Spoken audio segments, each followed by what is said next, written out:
Welcome everyone. We have a special webinar event in collaboration with Designs for Health and Fullscript. I'm Amy Regan from Fullscript, and I'm so glad that you've joined us today. A few housekeeping notes. Please place all questions you have in the Q&A box for a chance for them to be answered at the end during the Q&A session. This webinar is also being recorded, and the recording will be sent via email to all attendees and registrants, so you can watch it later. And there is a copy of the presentation slides in the handouts section so that you can read along and take notes as well. Anyone who has any questions, you can pop them right into the chat. And we'll go from there. So today we are so excited to have Danielle Moyer Male, who is the board certified nutrition specialist and a licensed dietitian nutritionist. She holds an MS in human nutrition from the University of Bridgeport. Based in Boston, Mass., she is a clinical science writer for Designs for Health and serves as a nutrition instructor at the collegiate level. Danielle uses her expertise to educate practitioners and clients about the power of nutrition beginning at the cellular level. I love that, Danielle. Welcome. Thank you so much. Thank you for having me. I'm super excited to be here. And thank you for that nice introduction. So again, I'm Danielle Moyer Male. I am a clinical science writer at Designs for Health, and I'm a nutrition instructor at Women College. And today I am going to be discussing a small but mighty compound called nitric oxide. And this is going to be like a crash course into nitric oxide and specifically relating to how it can support heart health. In doing that, we're going to explore the dual pathways that our body uses to support nitric oxide production and the nutrients needed for optimal nitric oxide production and bioavailability. So let's begin. So the key points of today's talk, we're going to first introduce the role of nitric oxide in the body, talking about its role in cardiovascular health and maintaining optimal blood pressure. We're going to explore those two pathways that I mentioned. Our body uses both endogenous and exogenous sources to support nitric oxide production, and how to support both of those pathways of each. Uncover the impact of aging and vascular disease on nitric oxide production, discuss the connection between a healthy oral microbiome and nitric oxide production, and my favorite part, review the nutrients needed for optimal nitric oxide production and bioavailability, including well-known ones like arginine and lesser-known ones like hydrogen sulfide. And last but not least, we're going to discuss quickly diagnostic and at-home testing one can do to assess your personal nitric oxide status. So we're going to begin by setting the scene and introducing you to nitric oxide. Nitric oxide is fairly new in terms of its recognition for human health.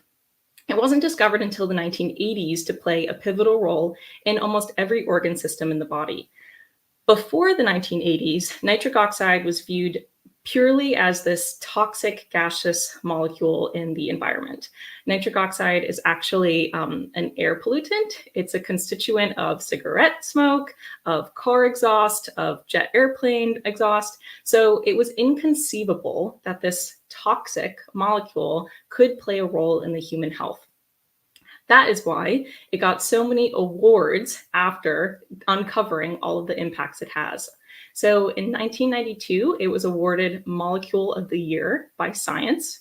And in 1998, the Nobel Prize in Physiology or Medicine was awarded to the 3 US scientists responsible for its discovery. So this diagram to the left is going to be our home base for today's talk. Don't worry, I'm not going to torture you with that small text. We are definitely going to zoom in to every single section. And it's a nice visual tool going over all of those key points of what I just discussed on the previous slide. First, I want to talk about those 4 icons on the bottom of the diagram, which goes over the effects of nitric oxide in the body. And I just want to give a shout out also to the medical illustrator that created this diagram for Designs for Health. It's a beautiful tool for this talk today, and it's one that nicely demonstrates all of the roles of nitric oxide in the body. So if we zoom in to that very bottom section of this diagram, we can uncover that nitric oxide is important for nearly every organ system in the body. It is a small gaseous messenger molecule that plays a role in, first, vasodilation. So vasodilation, it helps to support healthy blood supply into the tissues and helps to relax the inner muscles of our blood vessels. This allows proper blood flow and proper blood circulation. Next, we have normal clotting.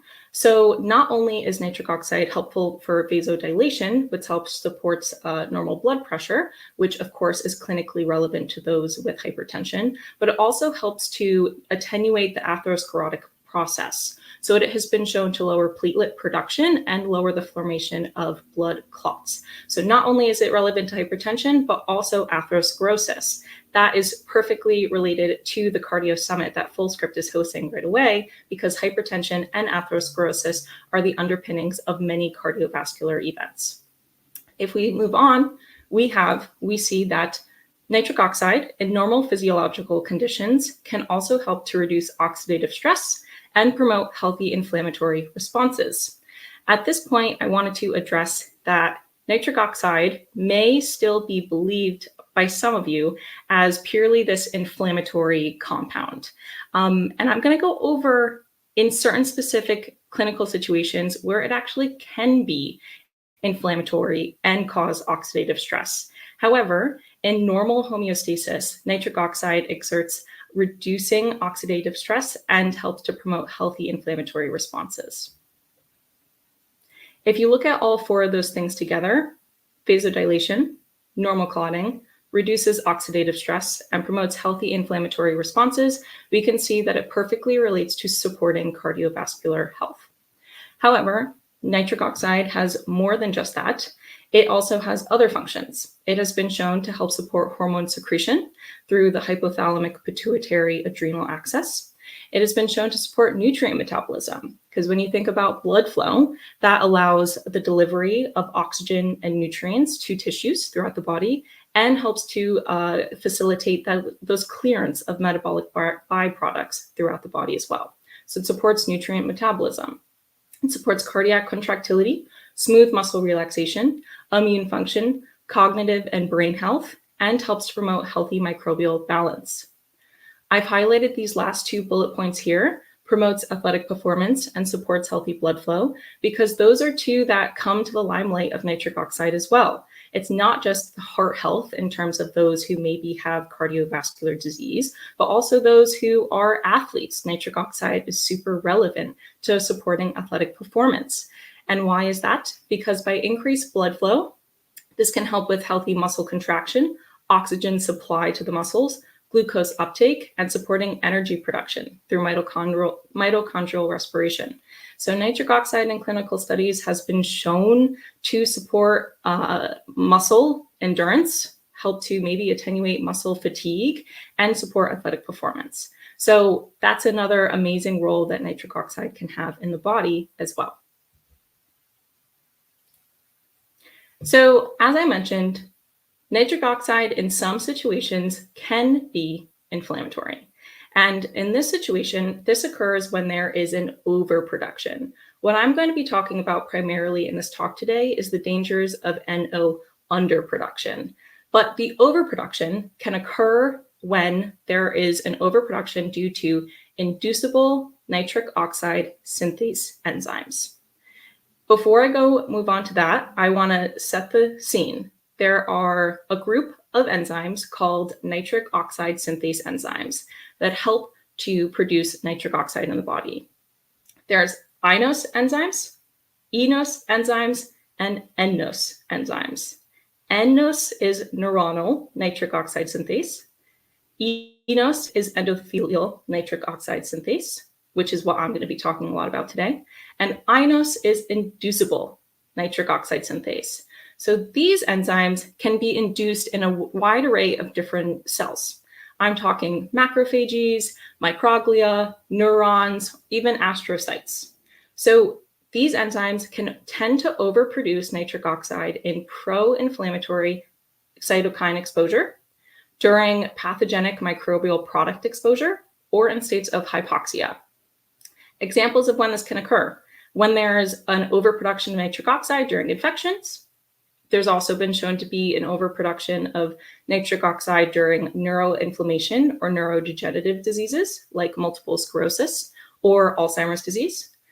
That can relate to iNOS and potentially even dysregulated functions of nNOS, those neuronal nitric oxide synthase enzymes as well. In certain chronic inflammatory conditions, due to an inflammatory response, right? Exposure, dysregulated immune response can induce those iNOS enzymes, like rheumatoid arthritis or inflammatory bowel disease, and in cases of septic shock and sepsis. So why does this happen? Because our body uses nitric oxide as a way to combat these pathogenic bacteria or to modulate inflammation. However, prolonged or dysregulated production of nitric oxide can unfortunately cause damage to nearby cells or tissues. So nitric oxide is not inherently inflammatory itself. It is the overproduction of nitric oxide in certain situations.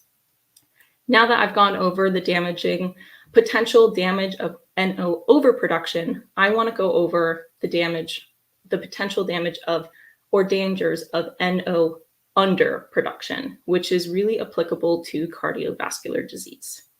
So the functional loss of nitric oxide production through eNOS, those endothelial nitric oxide synthase enzymes I just was describing, is actually termed endothelial dysfunction. Endothelial dysfunction, we've all heard that term before. We know that it deals with the endothelium, right? The inner lining of our blood vessels. We know that it correlates to cardiovascular disease, but did you know that is actually termed the functional loss of nitric oxide? If you didn't, now you know. When you hear of endothelial dysfunction, please, please, please think of nitric oxide, because that is the functional loss of it. And it is considered the earliest stage in the development of hypertension. We now know through clinical studies that insufficient nitric oxide status is associated with all major cardiovascular risk factors: hypertension, hyperlipidemia, atherosclerosis, and diabetes. So it is crucial to support healthy NO status. I went over the dangers of too much. I'm going to explain the dangers of too little. It's that perfect Goldilocks effect, right? With many things in our body, too little can cause harm, too much can cause harm. How do we get into that perfect middle space? And I hope to do that today. So going back to our diagram, we see that there are two general pathways that our body uses in tandem to support nitric oxide production. On this first section, with these three, 1, 2, 3 rectangles at the top, with the lighter, redder outline on the outside, is the exogenous, or the enterosalivary pathway. Below that, the fourth rectangle down in that darker red is the endogenous, or what we can call today as the classic pathway. Nitric oxide, I went over all of the many roles that it has in the body, but unfortunately, it has a very short half-life of only a few seconds. So our body needs constant generation of nitric oxide, and it needs to be constantly recycled in the body as well. And so our body uses both of these in tandem to do that. Both of these pathways produce the same biologically active nitric oxide compound. They require different nutrient precursors. They require different cofactors, and they involve different organs and metabolic pathways. There is some overlap, which we're going to go over step by step today. But understanding both of these pathways can determine potentially which pathway we may need to support through dietary or supplemental measures, and which one may be most clinically relevant to our client or patient. So I like to begin with going over the endogenous classic pathway first. Purely, if you look at the space that it takes up on this diagram, you can maybe guess that it's a little bit less complicated than the other one. So it's a good starting place of this pathway. So zooming in even more to that one rectangle, let's go through this step by step. If you see here, I'm going to activate this cool drawing mechanism right there. If you see here that this pathway occurs in the endothelium, or the inner lining of our blood vessels.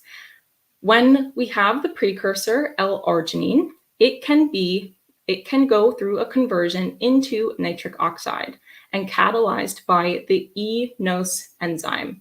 eNOS stands for endothelial nitric oxide synthase. Once nitric oxide is produced, it can go into that smooth muscle, diffuse into it, which then activates a messenger molecule called cGMP, which I'm not going to write this very nicely, but I'm just going to write that down. It activates this second messenger molecule called cGMP, which then goes on to interact with this molecule called protein kinase G. And that allows smooth muscle relaxation. It allows vasodilation. It allows many of those functions I mentioned a few slides ago. L-arginine interacts with eNOS and then produces nitric oxide. Seems like a really simple pathway. We can see that once nitric oxide is produced, a byproduct is L-citrulline, which is actually an endogenous precursor to L-arginine. So some studies have shown that supplementing with L-citrulline may be more effective than supplementing with L-arginine due to the different pathways both undergo when you take them orally. But some animal and human studies suggest that supplementing with both L-arginine or L-citrulline may be more advantageous than one alone. And supplementing could also be dietarily as well, eating dietary food sources. Both L-arginine and L-citrulline can be produced endogenously in the body. However, due to genetic SNPs or due to dysfunctions in any regulated metabolic pathway, one may need to complement with dietary sources. We know L-arginine can be obtained through a lot of meat products like beef and chicken and turkey, but it also can be in some plant sources as well, like legumes or lentils and chickpeas. L-citrulline, if we think about L-citrulline, that is citrus, right? Citrulline can be found in a lot of fruits, and those a really good source is actually watermelon, interestingly. So both of these amino acids help to promote nitric oxide production in the classic pathway. I did not forget about these nutrient cofactors listed below because this pathway is deceivingly simple, right? Arginine to nitric oxide, which produces L-citrulline, which then can go back to L-arginine, and it seems like a really easy process. However, it requires a lot of nutritional support. It requires vitamin B2, B3, heme iron, glutathione, calcium, oxygen, and folate, and that folate promotes the cofactor tetrahydrobiopterin, also known as BH4. So we need folate to support with BH4. Thiamine is also a nutrient that has been shown in animal studies to promote this pathway. I didn't include this on this list today, but I feel like it was worth to mention. So if any of these nutrient cofactors or nutritional support are lacking, this pathway is not going to function as optimally as one would need. Another caveat about this pathway is that it requires healthy endothelial structure and function to support optimal NO homeostasis. When I say healthy endothelial structure and function, I really am talking about vascular disease. I'm talking about those who have suboptimal vascular status due to other reasons or risk factors relating to cardiovascular disease. I'm talking those with obesity who follow the standard American diet. Standard American diet is just a quick review, is having low fiber, low nutrients, having high refined sugar, high trans fats, and high processed foods. So for those who follow the standard American diet or SAD diet can have suboptimal endothelial structure and function. Those who smoke, those who have metabolic syndrome, all of the classic risk factors of cardiovascular disease may hinder this process. So again, when does this pathway go wrong? First thing is during certain conditions. Individuals with vascular disease or oxidative stress have been shown to not sufficiently be able to convert L-arginine into nitric oxide. 2, aging. Naturally, the expression of enos enzymes can dwindle with time. So endothelial nitric oxide production can decline 50% of what one needs by age 40. And when I say by what one needs, that means how much you need to support healthy nitric oxide status. This pathway can also decline 75% by age 70 to 80 compared to younger adults. So we know those with certain conditions, which is applicable to a lot of the clients that come into our door who have hypertension or atherosclerosis, right? It's kind of a chicken or an egg situation. Aging, those older individuals may just inherently have trouble with this pathway. And 3, genetic polymorphisms. So for those with genetic polymorphisms or SNPs relating to L-arginine metabolism, for example, those who have higher expression of arginase, the enzyme that degrades L-arginine, that can impede this pathway. Genetic SNPs relating to that cGMP messenger molecule that I wrote down in the last slide. Those can all hinder this pathway from working efficiently. So why does it go wrong? Why does someone with vascular disease have trouble, or someone with oxidative stress have trouble with this pathway? One of the reasons is insufficient arginine or nutrient cofactor availability, right? Someone who is lacking or suboptimal in any of those nutrient cofactors, this pathway is not going to run as smoothly. If someone has insufficient arginine status just due to higher arginase activity, which has been shown to occur in aged blood vessels, or lack of dietary consumption of any of those nutrient cofactors or arginine. 2, a reduction in the expression of total enos, which occurs, like I said, naturally within the aging process, or in cases of vascular disease. And 3, low nitric oxide conversion due to uncoupling. So uncoupling is a funny way of saying just dysregulated enos expression. So let's dive into that just a little bit more. Uncoupling. It's an unfortunate fate when it comes to this nitric oxide pathway.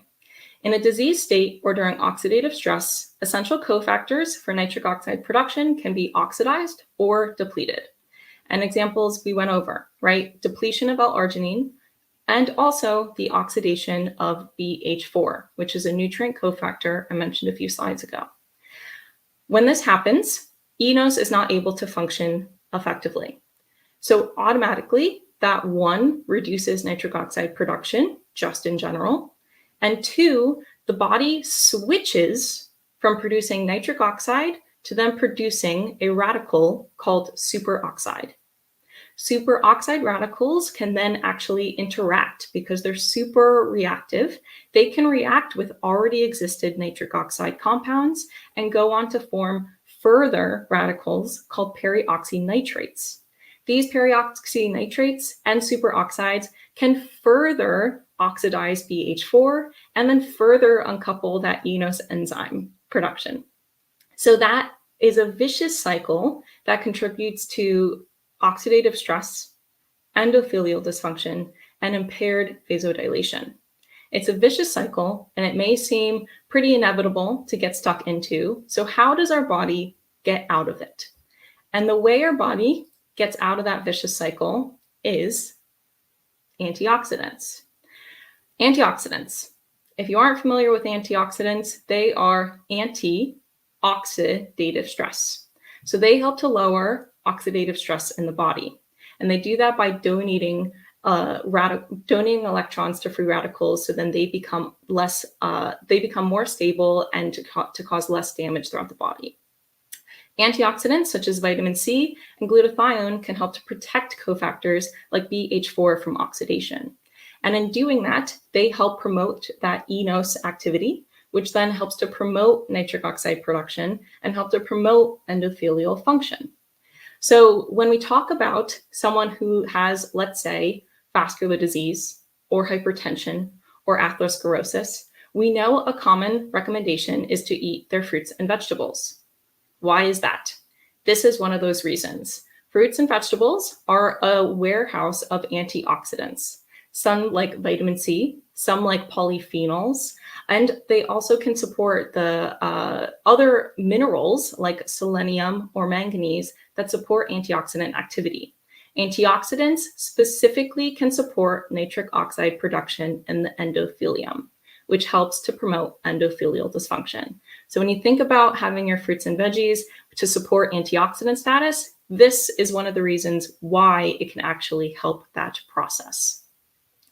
So when we think about nutritional support for this pathway, let's review it again.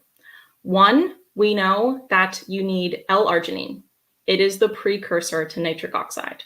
We know that L-citrulline can be a precursor to L-arginine, so you can support it with L-citrulline too. L-arginine, again, can be from whole food sources like meat products, dairy products. It can also come from legumes, nuts, or seeds. We know that L-citrulline, citrus, like I said, citrus foods or fruits like watermelon is an amazing source, but it can also be found in cucumbers and squash even. We know the nutritional support of all of those nutrients, B2, B3, heme iron, glutathione, calcium, oxygen, and folate. All of those, minus the glutathione and the oxygen, are essential nutrients. So we need to get them through our diet. Our body cannot produce them on our own. So again, I'm talking a wide array of balanced whole food sources. Antioxidants, I just mentioned, antioxidants are the way that helps our body stop uncoupling from occurring. So we're talking vitamin C, we're talking vitamin E, we're talking glutathione. Vitamin C, I'm going to give a bigger shout out to later at the end of this talk, because vitamin C plays an essential role in healthy blood pressure for multiple reasons. So I'm going to give a little bit of a limelight to vitamin C later on. But glutathione is an antioxidant, our most potent antioxidant in the body. Our body can produce it endogenously. However, we can support it through dietary or supplemental measures.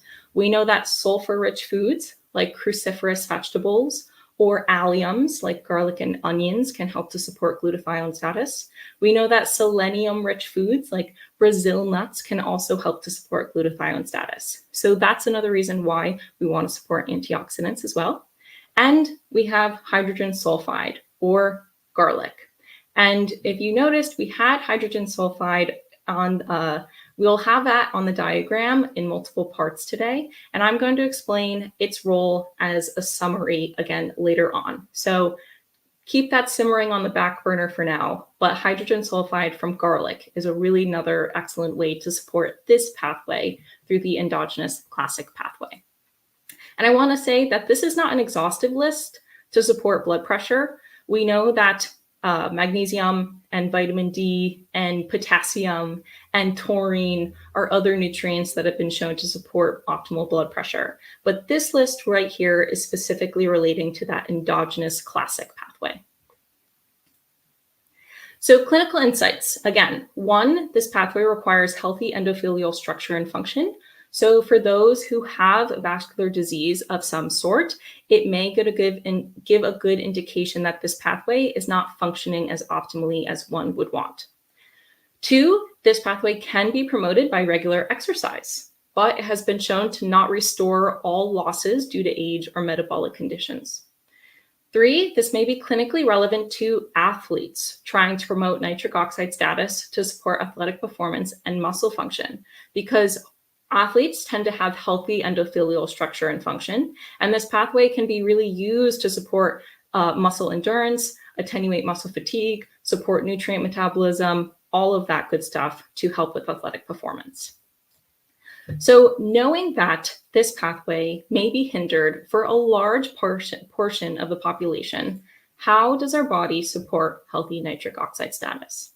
And it does that through this second pathway, the exogenous enterosalivary pathway. It's also called the nitrite nitric oxide pathway, but for this talk, I'm going to call it the exogenous enterosalivary pathway. If you look at the first three rectangles on this diagram, this is the home base for the enterosalivary pathway, and we're going to zoom in to each one step by step. And again, this pathway really comes to be important for those with vascular disease. So if you're thinking of how to support clients or patients with vascular disease, this pathway can be very important. So the nutrients that I mentioned or the different body systems that are involved, those can be of mind when you're working with clients in the future. So again, now we zoomed in just a little bit. We can see here that we want to start off with this salmon colored rectangle, let's say. So zooming in even more, let's go through it step by step. First step to this pathway, since it's exogenous, meaning that it needs outside sources to support this pathway, is we need the dietary consumption of nitrates, or NO3. I'm going to emphasize the nitrate versus nitrite in this conversation because it can be a bit confusing after times. So first step is consumption of dietary nitrates, such as beets or leafy greens. I'm talking kale, arugula, spinach, anything of that nature. Once we obtain those dietary nitrates through our diet, they are rapidly absorbed through the GI tract and they enter circulation. The majority of the nitrates are automatically excreted through the kidneys. However, the minority of them go on to the salivary glands, where they form salivary nitrate. This actually explains why the salivary nitrate levels are 10 to 20 times higher in the salivary glands versus plasma nitrate. So it's an interesting little tidbit right there. Once the nitrates form salivary nitrate in the saliva, they then get exposed to oral microbial factors that allow the reduction of nitrate into nitrite, NO2. So this is where the role of the oral microbiome comes into play. We have certain commensal probiotic bacteria that help to support this reduction from nitrate into nitrite. They are bacterial nitrate reductases. Without the presence of these reductants, you could eat as much dietary nitrates in your diet as you'd like. You could have beets all day, every day. But if you don't have those oral bacteria present in your oral microbiome, this pathway automatically is not going to run as sufficiently as you need. Well, let's say we have that oral microbial environment that allows this reduction. Nitrate is converted into nitrite, NO2. So requirements in this phase, going to the bottom, sufficient intake of dietary nitrates and a healthy oral microbiome. If you think about the nitrite, we can see here that, if you imagine it right there in the diagram, it goes on and is swallowed in our saliva. I like to think of this arrow as maybe our esophagus. Where it goes down is then exposed to our stomach, where our stomach is an acidic, low pH environment. And so it is exposed to both bacterial and non-bacterial reductants, where nitrite can be converted into nitric oxide. So we have bacterial nitrate reductases in our gut microbiome. And we also have non-bacterial reductants, such as vitamin C and hydrogen sulfide. Another thing on this list that's a non-bacterial reductant has actually been shown to be certain berry polyphenolic compounds. So I'm talking polyphenols from raspberries, blueberries, blackberries, anything of that nature has actually been shown to support this conversion in the stomach, which is super fascinating. And now, hopefully that's all said and done, right? In the stomach, it is pH dependent. So we know that you need sufficient gastric acid or hydrochloric acid for this process to occur. Let's say that it does occur. Our body is able to sufficiently create nitric oxide. Then it is able to go systemically throughout our body to exert anti-inflammatory and antimicrobial effects. Interestingly, nitric oxide has been shown to help our gastrointestinal system during this process, which is super interesting. It has been shown to promote that immune host defense by helping to thicken the mucosal lining and to support mucosal blood flow. So right away, nitric oxide is having beneficial effects on the body in various organ systems. Like I said, nitric oxide has a super short half-life of only a few seconds. So because of that, and also because nitric oxide is a highly reactive molecule, our body likes to convert it into other metabolites that are more stable and less reactive. One of which is nitrofatty acids or nitrosothiols. These can also exhibit cardioprotective effects, so they have an interesting role themselves. Or nitric oxide can be converted back to, I should say, plasma nitrite, NO2. It can also remain as nitric oxide to exert its benefits. So once nitric oxide is produced, it can produce all of those amazing vascular and metabolic nitric oxide effects. We know that plasma nitrite can be used as a reservoir for nitric oxide throughout the body, and it can be used to be recycled back into nitric oxide in various blood or various tissues, such as the skeletal or muscles, heart, or brain. So our body uses this constant regeneration and generation to support healthy nitric oxide status in the body. To dive deeper into the connection between heart health and oral health, this is a whole interesting topic. I mean, this could have a whole dedicated webinar just to the emerging research that's going on between heart health and oral health. And epidemiological studies have noticed and seen that those with oral conditions like periodontal disease, cavities, tooth loss have a higher incidence of cardiovascular events. And they're trying to understand why. And research has determined that there are three potential mechanisms as to why there is this connection between poor heart health and poor oral health. And the main umbrella to this is dysbiosis in the oral microbiome. So just like our gut microbiome, that, it's pretty famous now. I feel like everybody and their mother knows about the gut microbiome at this point, but a lot of people don't think about the oral microbiome. The oral microbiome has been shown to have over 700 different bacterial species. The ratio and the proportion and the certain strains do vary between the gut microbiome and the oral microbiome. However, there has been shown that these two ecosystems are interconnected. When you support one, you support the other. But let's say you have dysbiosis in the oral microbiome. It can negatively affect heart health by, one, promoting unhealthy microbial environments elsewhere in the body. So unfortunately, pathogenic oral bacteria may be able to enter circulation and deposit themselves elsewhere in the body. It has actually been shown that certain oral bacterial strains have been detected in atherosclerotic plaques. So we know that it doesn't just remain locally, but it could affect systemic microbial environments. Two, increasing local and systemic inflammation. We know that dysbiosis can spark inflammatory responses, which then can unfortunately worsen that vascular or endothelial function. And three, our shining star here of nitric oxide. As I mentioned before, you need certain commensal oral bacterial strains to do that conversion of nitrate into nitrite in our salivary glands. So when you don't have the presence of those oral microbes, it lowers the production of nitric oxide. And some examples of those bacterial nitrate reductases are listed there below. So how do you support healthy oral microbial environment to support healthy nitric oxide production?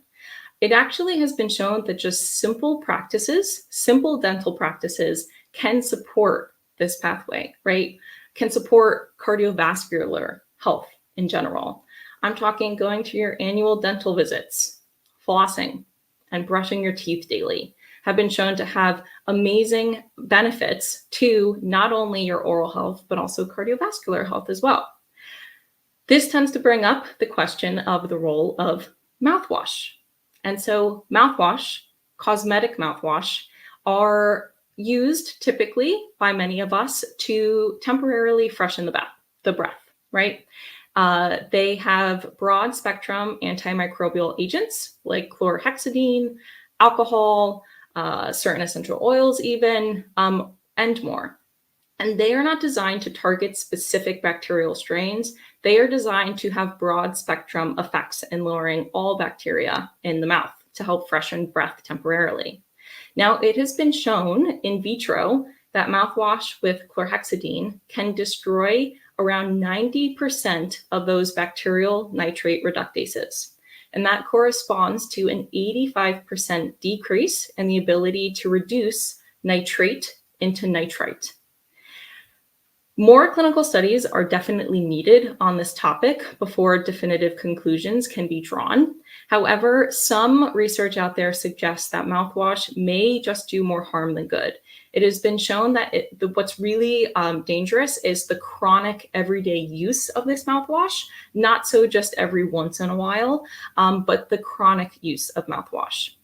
And I just want to say here that you should always follow your dental care practitioner's advice. I know mouthwash can be used as a tool to help those with certain conditions like gingivitis or periodontal disease. So always follow your dental care's advice. But this is just one more piece to the puzzle in specific ways to support nitric oxide, potentially lowering your mouthwash if you use it just purely for cosmetic, freshening the breath reasons. Maybe don't use it every single day. So let's move on now as a refresher to go through this pathway, because now that I went off on my little tangent of the oral microbiome, let's remind us how to support the enterosalivary pathway. The first step is to consume dietary nitrates. Once you consume them through dietary measures or supplemental measures, it enters circulation. Automatically, it either is excreted through the kidneys or the nitrates go to our salivary glands, where it is exposed to oral bacteria, where it can be reduced into nitrite. Nitrite is then delivered into our stomach in a pH-dependent environment, where it is exposed to bacterial or non-bacterial reductants, where nitrite can be converted into nitric oxide. Nitric oxide can then be circulated throughout the body and either exert its effects right away, or it can be converted into more stable metabolites like nitrofatty acids, or converted even back to plasma nitrite, where it can exert the vascular and metabolic nitric oxide effects. So that's the enterosalivary pathway. As a before I go into the refresher, this is where I want to discuss vitamin C. So we see the role of vitamin C. Not only does vitamin C promote collagen synthesis, which is necessary for our endothelium, it's also a potent antioxidant, and it has twofold roles in both the endogenous and the exogenous pathway. Endogenously, it promotes eNOS activity, and exogenously, it serves as a reductant. Now, I put a picture here of broccoli because vitamin C is more than just citrus fruits. It's also in vegetables. So eat your greens, eat your broccoli. I like broccoli because it supports glutathione production. So in my mind, it's a win-win, not just broccoli, but other cruciferous vegetables as well. So clinical insights. 1, this pathway requires a healthy oral microbiome and proper gastric pH. 2, this pathway does not decline with age or in cases of certain metabolic conditions. You can say indirectly that because gastric pH diminishes naturally with the aging process, that this pathway indirectly can decline with age. But let's just hope that when someone is growing up there, like 50s, 60s, 70s, 80s, hopefully they can maintain proper gastric pH and this pathway will run smoothly. This pathway may be clinically relevant to older individuals or those with vascular metabolic conditions. Now, I know I'm running a little bit running out of time, but this is one of the most important slides of today's talk. And this is the nutritional support of this pathway that does not decline with age or vascular disease. So we're going to go through this quickly because it's important for what we do as professionals. 1, we need to have that dietary intake of those nitrates. You can do it supplementally through potassium nitrate, or you can do it through dietary means, right? Leafy greens or beets. When it comes to leafy greens, I would take note if your client or patient has any history of kidney disease or kidney stones, because maybe they would want to opt into ones that have less oxalates present, such as arugula or lettuce or kale, versus maybe spinach, because spinach can have high oxalates. It's not even just leafy greens. We know that other vegetables like Chinese cabbage, parsley, and radishes also contain nitrates to a certain degree, but not as much as leafy greens. And we know that beets are a really amazing source. I'm talking whole beets versus beet juice. And the reason is because, one, whole beets have more fiber and less concentrated sugar than the juice form. And two, beets lessen your risk of going above the adequate intake of nitrates. So the World Health Organization set a limit to 3.7 milligrams per kilogram of body weight of dietary nitrates per day, meaning that anywhere going above 3.7 milligrams per kilogram of body weight can actually cause potentially harm in the body. And the reason is because, as I said, too much nitric oxide can cause harm. When it comes to over-consuming, say, enough beets or leafy greens, and you go over that 3.7 milligrams per kilogram threshold, it can unfortunately induce the endogenous production of carcinogenic molecules like nitrosothials. When you go below that 3.7 milligrams per kilogram, it can cause cardioprotective effects. So we want to make sure we're not going above, because we don't want too much. We want to stay in that perfect middle range. So beets, if you were to consume more than 13 whole medium-sized beets, that's where you're going to be running into issues. I don't think any of us are going to eat more than 13 beets in a given day. Beet juice makes it easier to go above that threshold because it's more concentrated. So I would always recommend going for the whole form through raw or even cooked. Beets also have some oxalates present. So if you do have those issues of kidney stones or kidney disease, maybe you only want to opt for the leafy greens or the vegetable sources instead. And not to be confused with the processed meats that have synthetic nitrites or nitrates as additives. We know that those are additives to support shelf life and even food coloring in these processed meats. But those, the nitrate or nitrites, due to processing or high heat cooking, like curing or frying or grilling, they actually interact with the amines present in the meat, and they can also induce the production of those carcinogenic molecules, nitrosamines, not nitrosothials. Nitrosothials are what you want. I misspoke earlier. Nitrosamines. Nitrosamines are those carcinogenic molecules.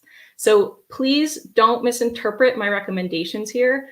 Don't go off and eat more processed meats with added nitrates or nitrates. That's the opposite of what we want. We want you to have dietary consumption through beets, leafy greens, or other vegetables. Of course, have more vitamin C, have berry polyphenolic compounds, have hydrogen sulfide through garlic, which I'm going to quickly explain in just a second, and support your gut microbiome, because we know probiotics, prebiotics, and fiber, by supporting your gut microbiome, that also helps to support your oral microbiome as well. So that's one section of the diagram that I have not talked about yet.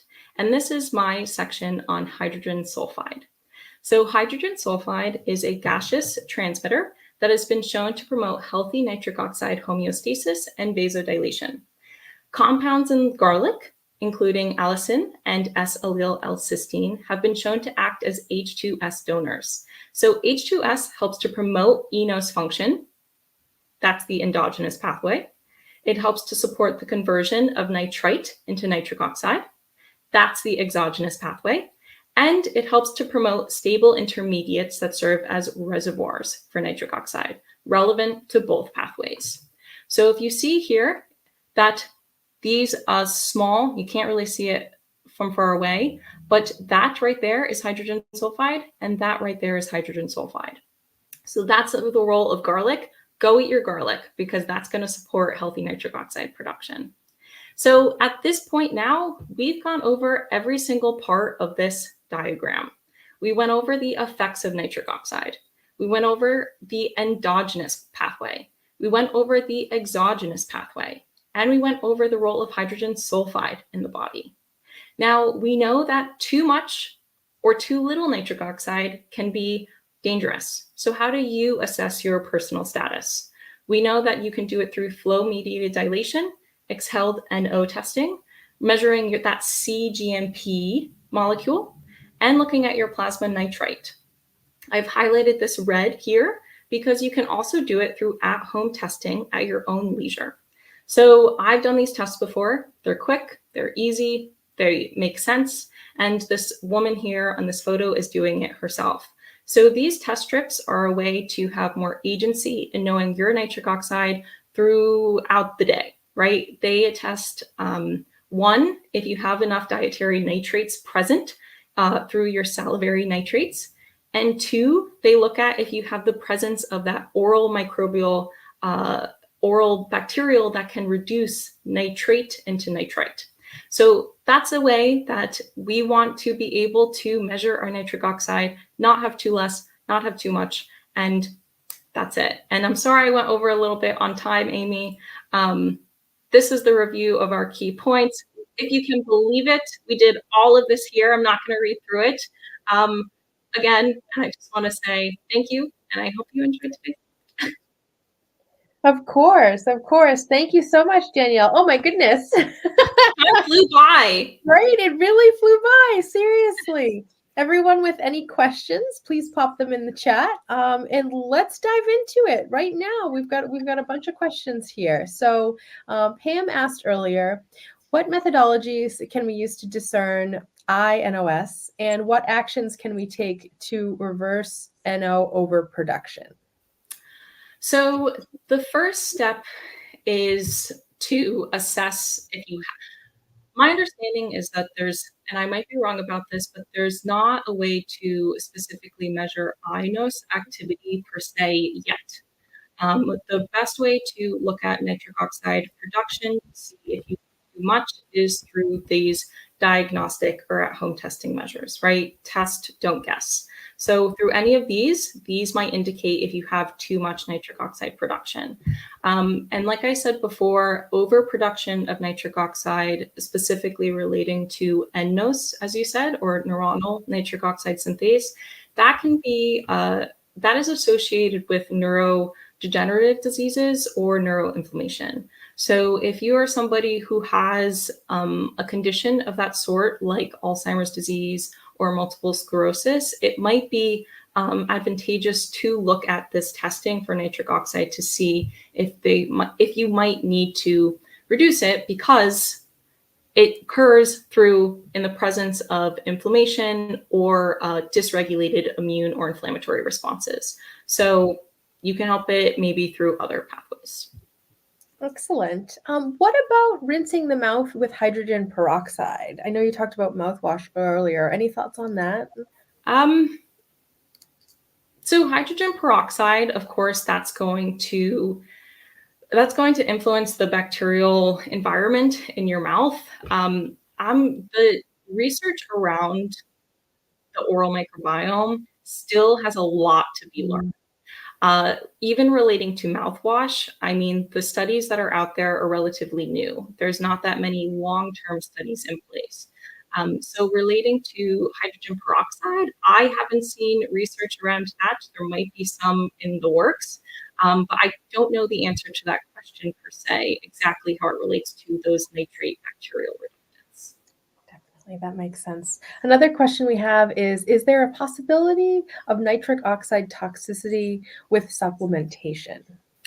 Yeah, so with any supplementation, it's all personalization, right? I mean, a lot of what we're going to be talking about with cardiovascular health are those with the functional loss of nitric oxide production. So for those who need help getting into that optimal range. But if you have too much nitric oxide, it's the same way that I was talking about with beets, right? You don't want to overdo it with beet juice because that can run the risk of too much nitrates or nitric oxide production in your body, which can cause potential damage to nearby cells or tissues.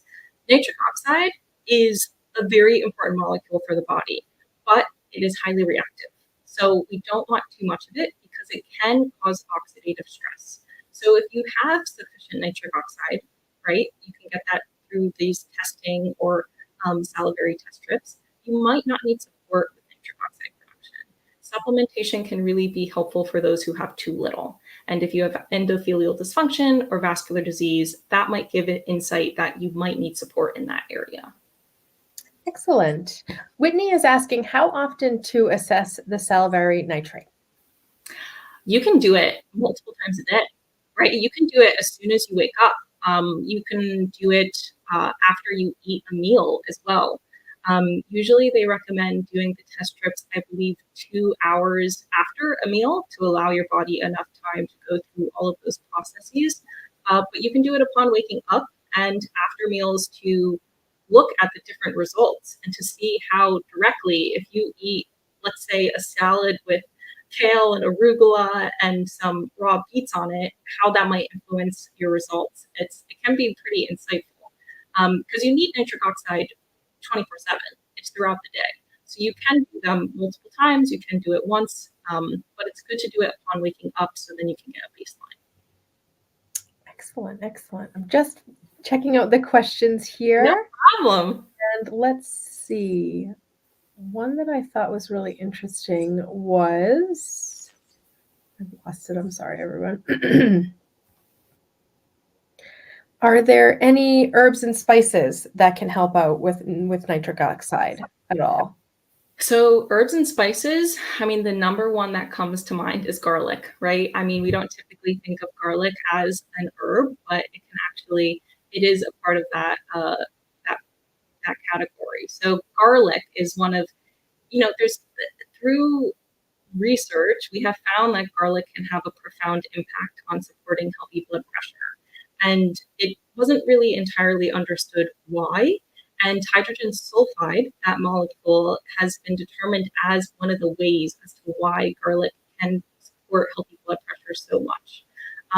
So garlic is like number one. Eat garlic every single day because that's going to help support healthy blood pressure. But other herbs or botanicals, I mean, all of them contain polyphenol compounds that help to lower oxidative stress and promote healthy inflammation. So when it comes to that, when I was talking about uncoupling with enos, if you remember, we're talking about how oxidative stress can hinder that pathway. Any polyphenol through herbs or botanicals that help to lower inflammation or lower oxidative stress can theoretically go on to support that pathway as well. Beauty of herbs and botanicals. Do you recommend the garlic being raw or cooked, or thoughts on that? It could be both. I mean, usually cooked helps, it makes it more bioavailable for the body. Especially you need it to be crushed physically or cut to help that activation of those enzymes in garlic that can be so helpful for the body. So even if you are eating it raw, I would recommend physically crushing it with a knife or your hand or cutting it up and waiting maybe a few minutes before you consume it. But you can cook it. That's another way to enhance its properties. There's some knowledge out there that potentially black garlic can also be helpful because that can help to promote hydrogen sulfide production even more. So really it's any garlic, normal garlic, black garlic, you can eat raw, cooked, whatever way gets you to eat garlic is really the best way. But always crush it or cut it. Excellent. Thank you for that. It's so helpful. Another question we have is, are there any exercises one can do to increase nitric oxide in the body? Yeah, so it's been shown that really any exercise can help to increase nitric oxide production in the endothelium. Of course, you can look at, cardio, right? It's called cardio for a reason because cardio can help cardiovascular health. So Yes. you can start there, but also just anything that helps to pump the blood can help support nitric oxide. So endurance sports, weight-bearing sports, anything that gets you moving. But again, it can't completely compensate for the loss that can occur naturally through aging or with vascular disease. but just any exercise can help. Excellent. And well, one last question here on testing for nitric oxide. What is the normal range for nitric oxide upon testing? And to counteract a high level? So I can get back to you on that because there's going to be certain details that go into that. So that's a question that I'll be more than happy to follow up on when it comes to the different tests involved. Excellent. Yes. So I will be sending over any questions that we didn't have time to get to today. Danielle's going to help us out and answer them. And anyone who asks anything can look out for an email from me. So I just want to say thank you so much, Danielle. This has been such a great presentation, so much to dive into and so much to think about. Everyone, please look out for their email with a link to review this recording within a couple days. And then anyone who has any additional questions can send them right over to me. My email address is amy.regan@fullscript.com. Any sort of final thoughts, Danielle? I don't want to put you on the spot, but we do have you here, so. Nitric oxide is, I've kind of fallen in love with it, with how much I've gone into the research and the deep dive. And I just hope that you took away one piece to how you want to support nitric oxide when it comes to good health. And I want to thank you all for taking the time to learn more about it today. Excellent. Excellent. Thank you so much. Thank you, Danielle. And thank you to all of our attendees. And everyone enjoy their afternoon. Thank you.